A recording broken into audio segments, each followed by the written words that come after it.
Olá, turma! Dando sequência à nossa disciplina de Direito do Trabalho 1, na aula de hoje nós vamos estudar as características gerais das alterações contratuais.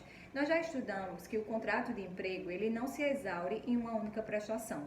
Esse contrato ele vai se prolongar no tempo. A regra geral é que os contratos de emprego eles sejam firmados por prazo indeterminado, já que nós vimos que os contratos por prazo determinado, eles são verdadeiras exceções no direito do trabalho.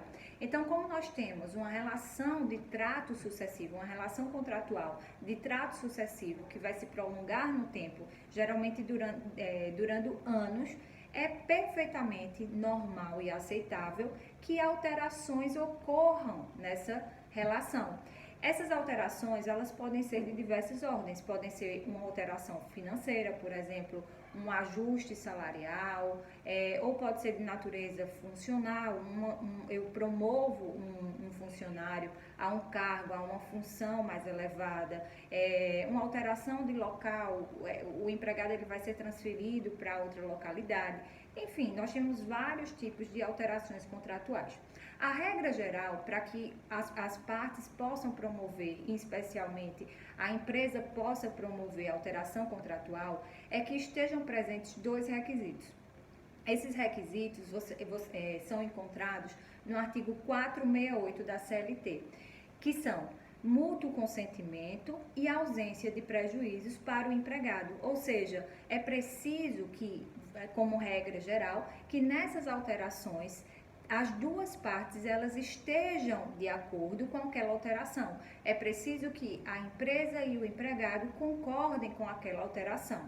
Mas, além da concordância, é preciso também provar que inexistiu prejuízos para a parte hipossuficiente, que é o empregado. Por quê? Obter o consentimento do empregado é muito fácil. Então, o legislador ele trouxe um requisito a mais. Basta para se obter facilmente a concordância do empregado, basta que ele se sinta de alguma forma, direto ou indiretamente, coagido, ameaçado a perder o emprego. Então, é natural que o empregado ele tenha essa tendência sempre de concordar com o empregador, já que ele é a parte hipossuficiente, já que ele tem medo de perder o seu emprego, de ter a penalidade máxima aí, que seria a extinção do contrato de emprego. Então, o legislador, ele traz que não basta apenas ter o consentimento do empregado. É preciso que fique comprovado que dessa alteração não resultaram prejuízos. Esses prejuízos, eles não são só de ordem financeira, pode ser um prejuízo de ordem psicológica, de ordem moral, como a gente vai ver mais adiante. Então, o caput do 468, ele traz a regra geral segundo a qual, nesses contratos individuais de trabalho, para que hajam alterações, não é? Para que essas alterações elas sejam lícitas, é preciso que nós tenhamos dois requisitos: mútuo consentimento e ausência de prejuízos, sob pena de nulidade da cláusula infringente desta garantia. Então, aqui no caput do 468, vocês encontram essa regra geral. Apesar de estarmos falando de forma genérica sobre as alterações contratuais, é importante que a gente lembre dos poderes do empregador. Quando a gente resgata o que estudamos, né, lá de poderes do empregador, poder de direção, poder de organização, poder disciplinar, a gente recorda que existe o jus variandi do empregador. Ou seja, pequenas alterações, elas vão estar dentro do jus variandi do empregador, porque não dava para o legislador engessar totalmente o empregador, para que tudo que ele fosse promover, qualquer alteração que ele fosse promover em sua empresa, ele precisasse da concordância do empregado e iria inviabilizar essa atuação. Então, pequenas alterações, elas estão abrangidas dentro desse jus variandi do empregador, a gente vai ver mais adiante, ok? Esses requisitos do 468, a gente pode dizer que ele tem uma origem principiológica. Ele vai se originar do princípio da proteção do hipossuficiente e, mais especificamente, do princípio da inalterabilidade contratual lesiva ao trabalhador, ou seja, a proibição de se promover alterações contratuais que provoquem prejuízos ao empregado. Então, na parte geral de direito do trabalho, quando nós estudamos os princípios, nós estudamos esse princípio da inalterabilidade contratual lesiva ao empregado, ou seja, como um comando geral, nós temos que as alterações contratuais, elas não podem resultar em prejuízos. E esse comando, ele resulta de um dispositivo legal, especificamente do 468, e dos princípios também, como esse que eu acabei de falar para vocês. Nós temos também, como ponto A, o artigo 444 da CLT. Esse artigo diz que as relações contratuais de trabalho podem ser objeto de livre negociação das partes, tá? As partes, elas são livres para pactuarem as condições de trabalho, desde que, né, ou seja, em tudo quanto não contravenha as disposições de proteção ao trabalho, aos contratos coletivos que lhes sejam aplicáveis e às decisões das autoridades competentes. Com isso, desse 444, a gente já remete para o 611A.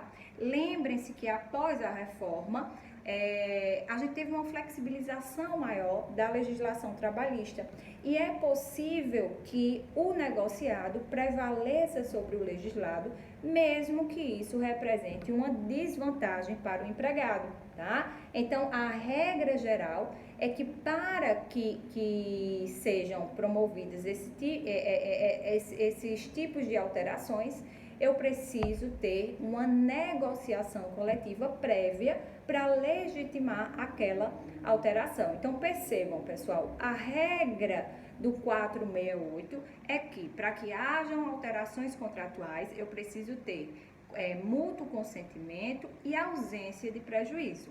Mas o 611A traz algumas situações em que o empregado ele vai poder, através de uma negociação coletiva, ou seja, com a participação do sindicato da respectiva categoria, promover alterações contratuais que podem ser prejudiciais e que vão prevalecer sobre a própria legislação. Então, percebam que essa regra geral que eu estou falando para vocês, ela acaba sendo flexibilizada pelo 611A da CLT, que surgiu após a reforma trabalhista. Percebam que a gente vai flexibilizando essa regra, esse dispositivo do 468, por diversos fatores, inclusive fatores legais, ok? Nesse 444, também é importante destacar os empregados hipersuficientes. Quais são esses empregados hipersuficientes e quais são as consequências dessa classificação para esse grupo de trabalhadores? Os empregados hipersuficientes, nos termos da CLT, seriam aqueles empregados que tenham um curso superior e recebam pelo menos 2 vezes mais que o teto do RGPS, ou seja, hoje gira em torno de R$ 12.202 por aí.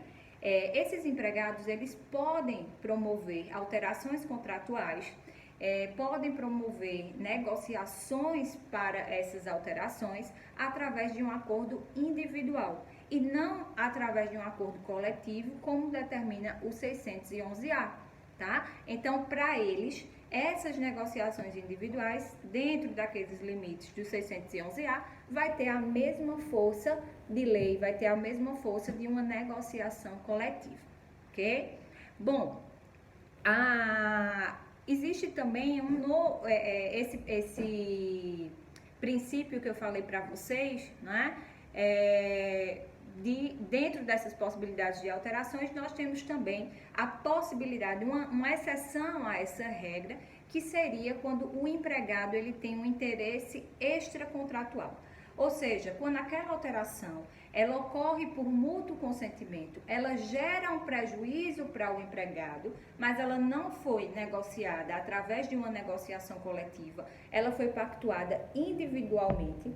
Esse empregado ele não é hipersuficiente, ele é hipossuficiente nos termos da CLT, mas ainda assim essas alterações vão ser válidas. Quando? Quando ficar comprovado de forma inequívoca que aquela alteração, apesar de ter resultado em prejuízos para o empregado, ela aconteceu a pedido do empregado e para atender um interesse do próprio empregado.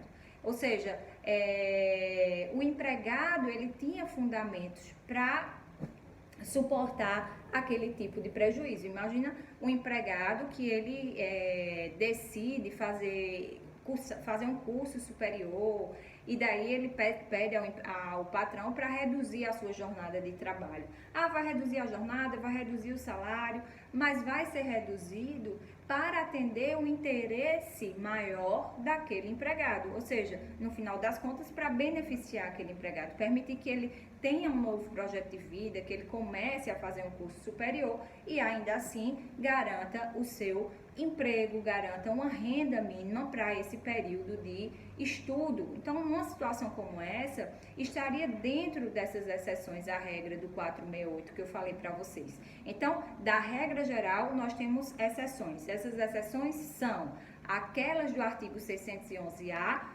nas quais as partes podem negociar alterações que resultem em prejuízo, mas como são realizadas através de negociações coletivas, ou seja, com a participação dos sindicatos da categoria, elas passam a ser válidas, elas passam a prevalecer sobre a própria legislação e sobre os demais acordos individuais.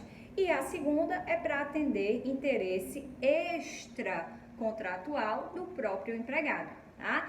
Nesse vídeo a gente fica por aqui, depois a gente dá sequência ainda a alterações de contrato de emprego.